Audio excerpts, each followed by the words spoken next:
Hello दोस्तों, यह कहानी एक भूतिया गांव की है। तो इस कहानी को जरूर सुने और चैनल पे नए होंगे तो चैनल को सब्सक्राइब कर लीजिएगा। रेवेंस हॉलो गांव में हमेशा एक रहस्यमय वातावरण रहता था, जिसमें भयानक घटनाओं और अस्पष्ट गायब होने की फुसफुसाहट होती थी। एक साहसी व्यक्ति होने के नाते मैंने इसके रहस्यों को जानने के लिए गांव में एक रात बिताने का फैसला किया। मुझे क्या पता था, मैं एक दुःस्वप्न भरी यात्रा पर निकलने वाला था। जैसे जैसे शाम ढलती गई, परछाइयां लंबी होती गईं और एक बार स्वागत करने वाला गांव अंधेरे के दायरे में बदल गया। मुझे बाहरी इलाके में एक पुरानी सराय मिली। उसका चरमराता दरवाजा मुझे एक ऐसी दुनिया में आमंत्रित कर रहा था जिसकी मैंने कभी कल्पना भी नहीं की थी। सराय के मालिक, खोखली आंखों वाला एक बुजुर्ग व्यक्ति, ने मुझे उन किंवदंतियों के बारे में चेतावनी दी जो रेवेंस हॉलो को त्रस्त करती थी। उसकी सावधान करने वाली कहानियों को नजरअंदाज करते हुए मैंने एक कमरा सुरक्षित किया और रात बिताने के लिए वहीं रुक गया। जैसे जैसे आधी रात करीब आती गई, संकरी गलियों में अजीब सी आवाजें गूंजने लगी। मैंने अपनी खिड़की से झांककर चुपचाप चलती हुई छायादार आकृतियों की झलक देखी। परेशान होकर मैंने एक अज्ञात शक्ति के मार्गदर्शन में गांव का पता लगाने का निर्णय लिया। जैसे ही मैं रेवेंस हॉलो के हृदय में गहराई तक गया, चंद्रमा ने पथरीले रास्तों पर एक भयानक चमक बिखेरी। गांव का चौराहा एक प्राचीन कुएं से सुशोभित था। इसकी पत्थर की संरचना रहस्यमय प्रतीकों से सुसज्जित थी। ठंडी हवाओं के बीच एक अंधेरे अनुष्ठान की फुसफुसाहट फैल गई। अचानक गांव की घड़ी ने 12 बजाए और मेरे आसपास की दुनिया बदल गई। हवा द्वेष से घनी हो गई और छाया ने भयावह रूप धारण कर लिया। खिड़कियों पर प्रेतवाधित चेहरे दिखाई देने लगे। उनकी आंखें किसी पारलौकिक पीड़ा से मुक्ति की गुहार लगा रही थी।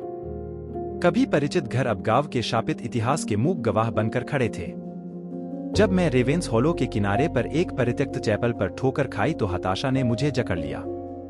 अंदर एक टिमटिमाती मोमबत्ती ने एक भित्तिचित्र को रोशन कर दिया, जिसमें ग्रामीणों और एक दूसरी दुनिया की इकाई के बीच एक भयावह समझौते को दर्शाया गया था। मेरी हड्डियों में भय समा गया, क्योंकि मुझे एहसास हुआ कि ग्रामीणों ने अकल्पनीय शक्ति के बदले अपनी मानवता का सौदा कर लिया है।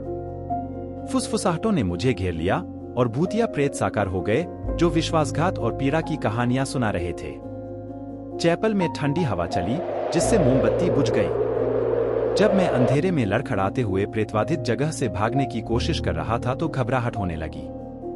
परछाइयां दीवारों पर नृत्य कर रही थीं और अलौकिक आवाजें तेज हो गईं, जो रेवेन हॉलो के भीतर प्रकट हुई भयावहता को याद कर रही थी।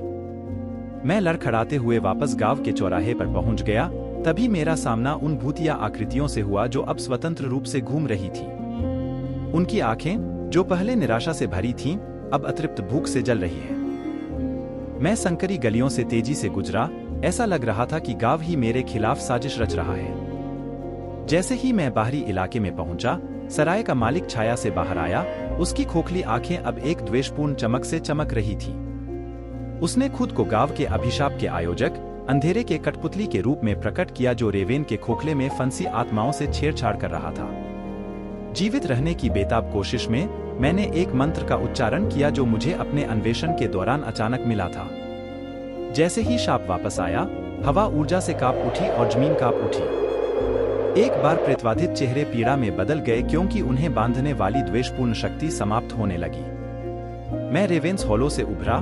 भोर की पहली किरणें अंधेरे को चीर रही थी।